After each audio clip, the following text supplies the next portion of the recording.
Hello there, World of Tankers, and welcome to the channel. I'm your host, Vickers Blitz, and in today's video, we are going to be asking a very simple question.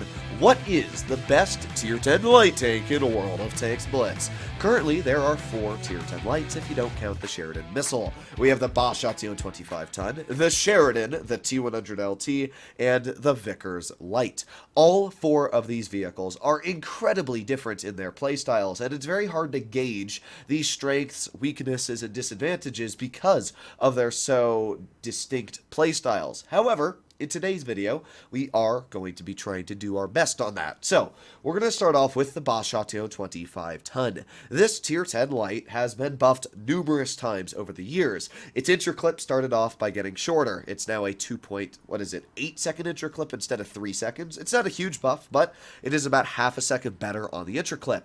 And now Wargaming has given it shell reload boost, which makes the interclip very good at 30% faster on each shell in the magazine. That's a 60% overall buff to the interclip of this vehicle. However, that is only for 1 clip on the tank, 2 if you're really lucky. So you do got to keep that in mind. The shell interclip buff is only a one-time use thing, and then you got to wait like a minute to get it back. But overall, the Batchat has good DPM at over 3,000. It's got a very nice clip, 930 damage, the same as a 183's Alpha. And when you add all that in with the fact that this tank has really good view range now, and it's still a light tank with fantastic mobility and camouflage, it does create this really strong playstyle. Now, the Batchat's weaknesses is that it's an autoloader, which means that you got to be careful. Mediums can take advantage of you. Sure, you have 3,000 damage per minute, but you still have a 13-second clip reload, and judging that a vehicle like the Leopard 1 only has like a 6-second reload, it can very easily just smacker you while you're on reload. Here we are in our first battle. The enemy team has a Sheridan, Progetto, and a Leopard 1. And this is a perfect example here of where you have to be incredibly cautious with the Batchat. The playstyle that I've described it as in the past is a mobile tank destroyer. You don't want to drive this vehicle in the front line because it doesn't have enough armor, it doesn't have enough gun depression, it doesn't have enough constant DPM to do that. What it does have is a nice clip. So what you want to do is position it in a spot where if the enemy makes a mistake, they overpeak, boom, boom, boom, you get 3 shells in, and then you bail the heck out immediately. So that's exactly what we're going to do. You can see I've got my tank in peak running mode. We are in the reverse position. Our 121 is pushing up a bit. 121 has no camo, so that doesn't instill a crazy amount of confidence in me. Whenever you're not running a camo on your vehicle, that's just an instant I don't trust you. Now, the reason I don't want to poke that Leopard is because we have this hill right here. And as you can see, 2 of my tank destroyers are sitting right at that hill. That hill is basically death zone. Unfortunately, our 183 is basically already dead. Not very good. Not very good at all. Let's get 1 shell into the Progetto. 2 shells into the Progetto. There you go. That's what I'm talking about. And as you can see, it looks like my team is actually coming in to help, which is good news. Fired a shell at the Chieftain. Unfortunately, it didn't pen. And as you can see, it was a good decision for me not to play super aggressive because we all noticed the majority of the enemy team is over here. So we're reloading still, and let's go for 1 shell into the Mark 6. Let's go for 2 shells into the Mark 6. Unfortunately, the second shell did not end up penetrating, but it doesn't really matter as the Mark 6 is now dead. Again, we're just kind of chilling back here. This is the whole role of this vehicle. Don't play too aggressive. Don't get yourself stuck in a spot where you bite off more than you can chew. And now that the deadlier mediums are gone, and I know what I can kind of put myself into, I'm going to wait for the C100 to shoot, and then I'm hopefully going to poke him. So let's see if I can do that. Come on, E100. Shoot that gun. Shoot that gun. Just waiting, and waiting, and still waiting. I know he has a shell, so there's no reason I want to poke. There you go. That's exactly what I was waiting for. So now we can get to his side, get 1 shell, put on our shell reload boost, 2 shells, and 3 shells. There you go. That's 900 damage we just took off of him, and that is exactly the playstyle of the Batchat. It's wait and just then absolutely nuke. So now we got a couple more seconds left on our reload. We got the Sheridan off to the side. The Hori is... oh, that's not a Hori. We should be covered by this bush right here. Oh, never mind. I lied. Apparently bushes don't work in Blitz. Okay. Well, let's still get 2 shells into that 183. At least if I'm going to lose half my health, I'm going to get a decent chunk back into his vehicle. We got the Progetto off to the side, but Progetto is no longer with us. And we also got the Leopard off to the side. Leopard's pushing fairly aggressive, but not too much of a worry, as there's 1 shell into the Leopard, 2 shells into the Leopard, and let's get that 3rd one out as well if we can. Perfect. There you go. And with that, the Yo is hopefully going to finish him off. But now we got the Sheridan on me as well. This is just constant pain. Alright, let's drive over here. We do have the 268 in mid. Sheridan's still over there, and we know that the 183 is still sitting back. We are at an advantage right now. We obviously have a hit point advantage. The 183 did just fire, and we're going to miss him, unfortunate. Let's try that again. There's a nice shell into the 183, and let's put on our reload. Now, that Sheridan, definitely a threat, but I don't think the Sheridan's going to be able to do much to me from the current position I'm sitting at. As we can see, the M60 cleared the enemy there. And what I'm going to do is I'm going to push up this way, and let's see if I can get the jump on the 268. There he is. There's a nice shot into the 268. Unfortunately, the Sheridan did end up finishing me off, but at this point, it's not really going to matter all too much. Unfortunately, our M60 did bounce the side of a Sheridan, sir. I mean, it's not a worry. We've got enough hit points. We were up on base cap. Even though we don't have a base captured, we're still up on base cap. So we're going to win this game, and you can definitely see the strengths and disadvantages right here of the Bat Chat. We had to be very careful this game when we pushed, and you noticed very quickly that when we did expose our tank, we did get hit quite hard. However, to be fair, that was a 183, so that was kind of expected. The nice thing I should point out about the Bat Chat is you can run Spaliner if you want on it, basically taking away any of the HE damage a 183 would do to you to begin with, which is really solid. But there you go, 4,200 damage dealt, pretty solid game, and as you can see, that was my first battle played in the Bat Chat today. So it's just a really fun vehicle to play. It's got a super good gun, it's got the DPM, it's got Alpha because it's obviously an autoloader. So I definitely think it's a fantastic vehicle. Now we're going to move on to the Sheridan. Now the Sheridan currently sits at the most view range in tier 10, which is great. That means you can outspot every opponent in front of you. However, unlike the Bat Chat, the Sheridan has much worse camouflage. So while it has that view range advantage, a vehicle, for example, like the T100 LT, can sometimes still outspot it because the LT has better camo overall. So there are certain advantages and disadvantages the Sheridan has. The view range is much nicer for spotting, obviously, heavies across the map and, you know, people that are trying to get into position. That's where the Sheridan's view range is nice. Sheridan received a DPM buff in update 9.1, now sitting at like 2,500 with Cali, which is what I have. And, Cali is definitely what you should be running on the Sheridan, because not only do you get really good heat pen, but as well, you have a very long reload and very nice alpha. You don't want to put that alpha to waste by trying to get an extra 100 damage per minute out, because if you bounce that one shell, then you've completely negated the point of all that alpha you gained. So, let's see. Is there anybody that's going to cross? Sometimes people like to cross down low. Looks like the Bat Chat's going to cross there, and boom! That right there is a perfect example of why the Sheridan's alpha is just so nasty. You could not do that right there in any other tank in the game. Not even any other tank destroyer, because there's no tank that's fast enough to get into a position that quickly and then get the shell off. So if this Bat Chat's going to try and run, ooh, I was kind of hoping he would, but right now it looks like our TVP is playing a very, very aggressive game. We got the 183 in the back, and there is, oh boy, there goes our TVP. This is why you don't YOLO, ladies and gentlemen. Good job.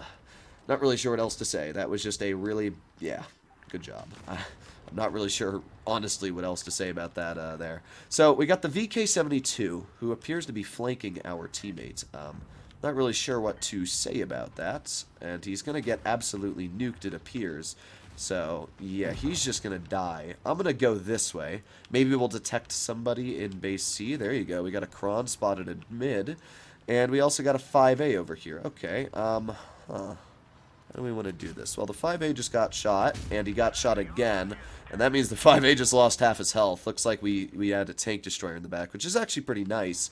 Now, the great thing about the Sheridan is that you can just out-trade your opponent. So, even though the 5A is a heavy, it's got a nice alpha and everything like that, I don't really need to worry that much because, again, I can just go a badonk, and there you go, nice 486 tap. And with that, this IS-7 is probably going to clear the 5A. I'm not going to poke him. There you go, 5A shoots. And, well, you bounced him, but I'm still going to let you deal with him because I'm going to try and more focus to this Kron over here.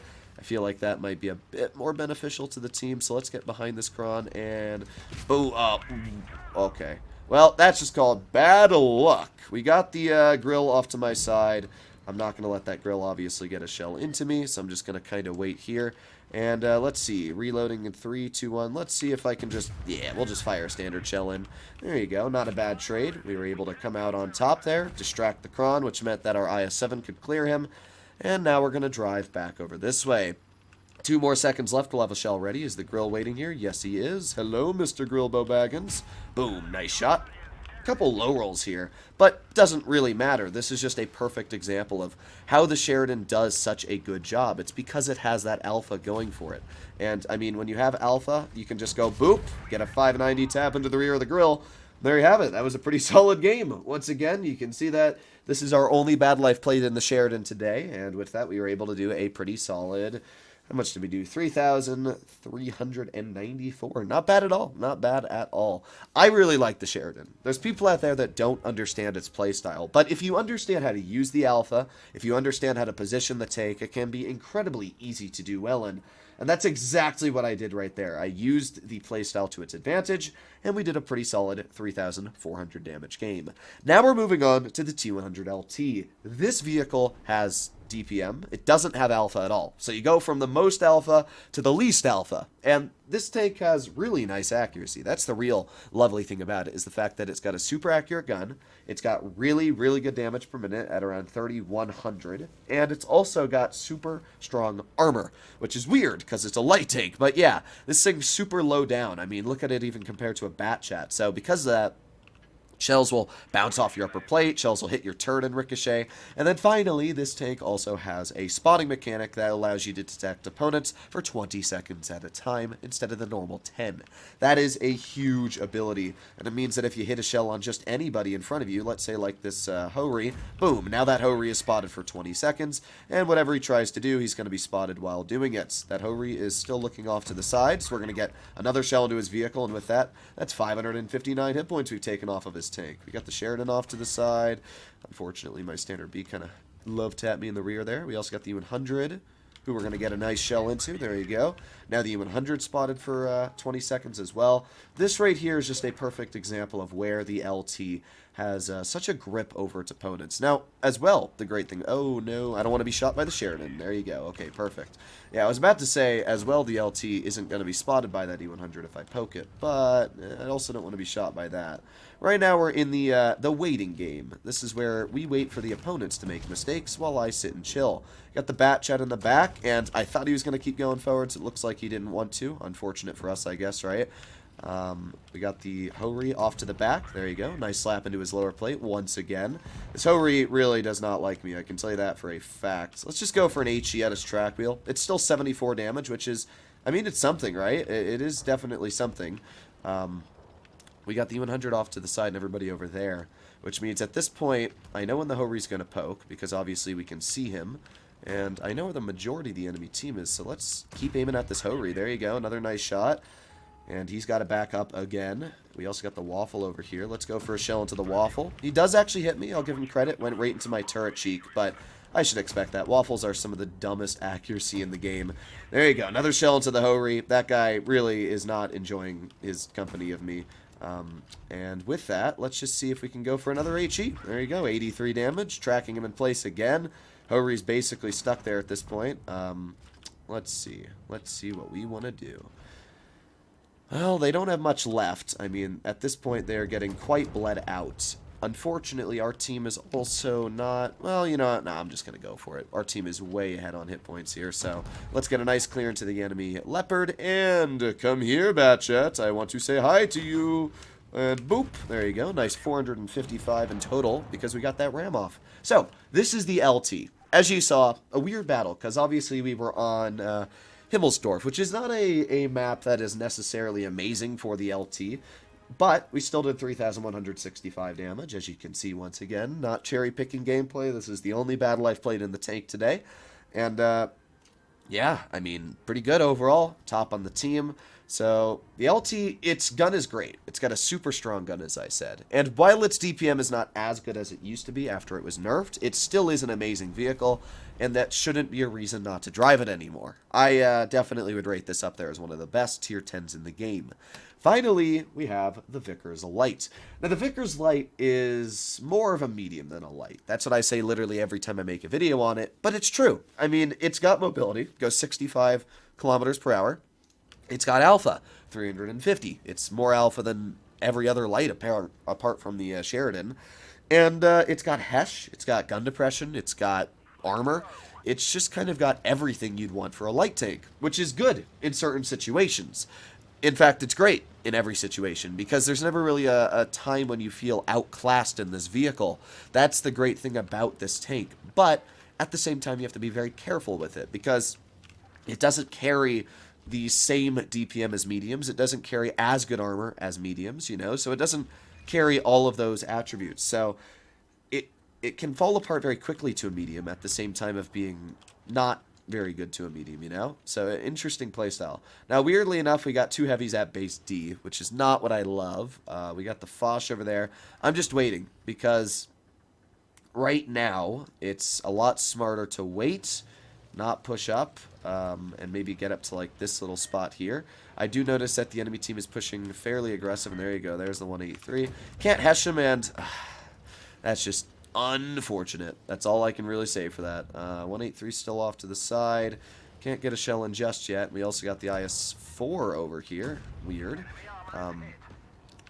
This is not a good situation for our team right now. I can see what's already happening, and they're not doing great. Both sides of this map might actually be just a flat loss. Got the 183 over there. I'm not going to worry about that 183. I'm going to push over here and see if I can help out my teammate. My IS-7 is literally screwing over my 50B, like literally not even helping him slightly. Bro, what are you doing? Sometimes I get mad at my teammates, and this is one of those moments here. Let's see if I can get a nice shell into the 50B. What are you doing, bro? Why are you poking that guy? You're just throwing away your tank. Now, hopefully my IS-7 is going to get a shell into this guy, and then I can kind of just slither my way through. And now we can start heading towards the LT, who's right over here. And obviously, with the HESH this tank carries, we can get some pretty gnarly shells into the T100 LT. So we're going to keep on going, and let's get another shell into his vehicle, another 401 tap right there. I mean, he really can't run, and with that ram right there, that brought him down to a one-shot. As you can see, the Vickers Light is a great tank for dealing with lights because it has the HESH. As you can see, he's very mad at me, and honestly, I could care less. That's his fault. But that's where the great attributes are. Now, our Hori is completely oblivious to the IS-4. That's going to poke him in a second here. So I'm going to try and get a shell in. There you go. Nice tap into the IS-4, right into that little weak spot.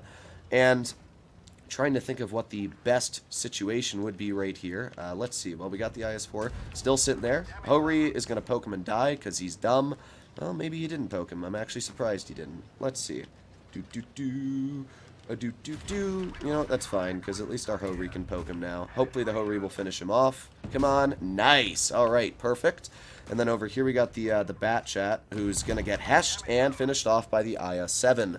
All right, well, once again, as you can see, we were able to turn around a loss into a victory with the Vickers Light. With the mobility that you carry as being a light tank, you want to use that to your advantage. Take a big brain move against your opponents. We do have the 183 here. There you go. Nice hesh into his vehicle. 550 max roll as well. And with that, the Hori's going to ram him to death. All right. Well, that was fun. That was a pretty good string of 4 battles, wasn't it? Showcase the strengths and weaknesses of every single light tank. And once again, as you can see, there was no cherry picking done here. This was just a normal battle played. So 4,658 damage dealt, and pretty solid. So overall, we did pretty good today, averaging 3,855 damage across the board for all 3 of these lights, not even breaking below 3,000 damage. Light tanks are some of the most influential classes in the game. If you understand how to use them, as you saw here, you can do very well in them. But you need to understand how to use them. Here's what I'll say to finish off. I don't necessarily think any of these light tanks are stronger than the others. I think that the Bat Chat is strong in its own way. I think the Sheridan's strong in its own way, and I think that's the case for all of these tanks. I don't think there is a best. I think that it suits your playstyle, and I think that they can just do really well in their own attributes. If you were to ask me, my favorite light, probably the Sheridan and the LT. I would say the Batchat's still one of my top performers, but I just think the Sheridan's a little more fun with its alpha, and I think the LT's just a little bit more fun because of its crazy, wacky playstyle. But hopefully you enjoyed today's video. If you'd like to see more like it, please consider smashing that subscribe button down below. And yeah, let me know what you think in the comments down below. I'll see you in the next one. Bye-bye!